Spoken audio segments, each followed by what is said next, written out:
देश के अनमोल रतन टाटा ने दुनिया को अलविदा कह दिया है। जैसे ये दुखद खबर सामने आई, देश भर में शोक की लहर दौड़ गई। उद्योगपति रतन टाटा ने मुंबई के ब्रीच कैंडी अस्पताल में अंतिम सांस ली है। रतन टाटा 86 साल के थे। पिछले कुछ दिनों से उनकी तबीयत खराब थी। टाटा ग्रुप को ऊंचाइयों पर पहुंचाने में रतन टाटा की सबसे बड़ी भूमिका रही। उन्होंने देश और आम लोगों के लिए कई ऐसे काम किए जिसके लिए उन्हें हमेशा हमेशा याद किया जाता रहेगा। रतन टाटा एक दरिया दिल इंसान थे और मुसीबत में देश के लिए हमेशा तैयार रहते थे। पीएम मोदी समेत देश विदेश के दिग्गजों ने रतन टाटा को श्रद्धांजलि दी है। तो देश ने किस तरह से रतन टाटा को खोया है, इसके बाद देश भर में शोक की लहर है। नहीं रहे उद्योगपति रतन टाटा का 86 साल की उम्र में निधन हो गया है। मुंबई के ब्रीच कैंडी अस्पताल में रतन टाटा का निधन हुआ है। बीती रात अस्पताल से घर ले जाया गया उनका पार्थिव शरीर। आपको बता दें कि इससे पहले अचानक से सोमवार को रतन टाटा की तबीयत खराब होने की खबर आई थी और उसके बाद ब्रीच कैंडी अस्पताल रतन टाटा को ले जाया गया था। हालांकि इसके बाद रतन टाटा ने खुद एक्स पर पोस्ट किया था कि कोई भी उनकी सेहत के बारे में अफवाह ना फैलाए, वो बिल्कुल ठीक है। लेकिन इस बीच अब ये दुखद खबर आई है कि उद्योगपति रतन टाटा नहीं रहे हैं। और अभी ये जानकारी आपको बता दें कि बीती रात अस्पताल से रतन टाटा का जो पार्थिव शरीर है वो उनके घर ले जाया गया है। टाटा ग्रुप ऑफ कंपनीज के हेड रतन टाटा, जिन्होंने टाटा ग्रुप को ऊंचाइयों पर पहुंचाया, बुलंदियों पर पहुंचाया, ना सिर्फ देश बल्कि विदेशों में भी जो नाम है वो टाटा ग्रुप ने कमाया। और आज रतन टाटा हमारे बीच नहीं रहे। टाटा ग्रुप की तरफ से प्रेस रिलीज दिया गया है। सुबह 10 बजे से लेके 3:30 बजे तक उनका जो पार्थिव शरीर है वो दर्शन के लिए एनसीपीए में रखा जा रहा है।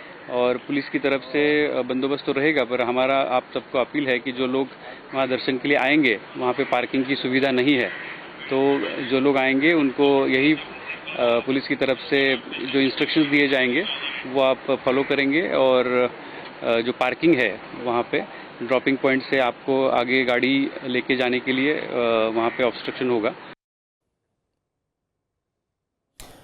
और आज शाम रतन टाटा का अंतिम संस्कार होगा। अंतिम संस्कार से पहले लोग उनके पार्थिव शरीर के दर्शन कर पाएंगे। राजकीय सम्मान के साथ अंतिम संस्कार होगा। रतन टाटा जिनका निधन हो गया और इसके बाद देश भर में शोक है। आज अंतिम संस्कार होगा और ये जानकारी आपको बता दें कि अंतिम संस्कार से पहले लोग पार्थिव शरीर के दर्शन कर पाएंगे। राजकीय सम्मान के साथ आज अंतिम संस्कार होगा। रतन टाटा का निधन एक युग का अंत कहा जा रहा है। आज क्या होगा? मुंबई के कोलाबा में आज अंतिम दर्शनों के लिए रतन टाटा का पार्थिव शरीर रखा जाएगा। मुंबई के नरिमन पॉइंट में अंतिम दर्शन किए जाएंगे।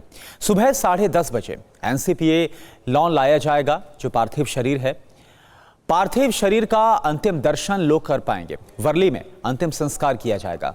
ये पूरी जानकारी हम आपको दे रहे हैं। राजकीय सम्मान के साथ रतन टाटा का अंतिम संस्कार होगा। 3:30 बजे पार्थिव शरीर की अंतिम यात्रा होगी। वर्ली में अंतिम संस्कार किया जाएगा पूरे राजकीय सम्मान के साथ। यह अंतिम संस्कार होगा। राजकीय सम्मान के साथ अंतिम संस्कार होगा और न सिर्फ देश बल्कि विदेश से भी जो शोक संदेश है वो आ रहे हैं। रतन टाटा के निधन पर महाराष्ट्र के सीएम एकनाथ शिंदे ने गहरा दुख जताया है। उन्होंने कहा कि टाटा को कई पुरस्कार मिले, उन्हें पुरस्कार देने से पुरस्कार का मान बढ़ गया। आज उनके बीच से देश का एक अनमोल रतन बिछड़ गया है। अनमोल रत्न कहते हैं वो रहा नहीं। ये भारत का कोहिनूर, हरपला भारत का कोहिनूर रहा नहीं। और जो भी पुरस्कार उन्हें मिले उनको देने से उस पुरस्कार की ऊंचाई बढ़ गई। ऐसे उनका कर्तृत्व था और लाखों करोड़ों लोगों को खुद के पैरों पे खड़ा करने का काम उन्होंने किया है। सिर्फ उद्योजक नहीं तो एक देश सेवा, देशभक्ति से प्रेरित वो ये व्यक्तिमत्व थे। ऐसा इंसान होना, दोबारा मिलना ये मुमकिन नहीं है, मुश्किल है। तो महाराष्ट्र के सीएम एकनाथ शिंदे को आप सुन रहे थे। महाराष्ट्र के डिप्टी सीएम देवेंद्र फडणवीस ने भी कहा है कि उन्होंने न केवल उद्योग जगत से देश को नई पहचान दी है, बल्कि शिक्षा, स्वास्थ्य और सामाजिक स्तर पर भी देश को सबल बनाया है। ये आपको सुना देते हैं। एक बहुत ही सफल उद्योगपति तो थे ही, लेकिन उससे भी बड़े व्यक्ति के रूप में हम उनको देखते हैं, क्योंकि जिस प्रकार से उन्होंने देश के लिए और समाज के लिए काम किया है, उन्होंने केवल सफल उद्योग नहीं खड़े किए, एक विश्वासार्हता खड़ी की, एक ऐसा ब्रांड खड़ा किया जिसने हमारे देश को एक ग्लोबल इमेज दी।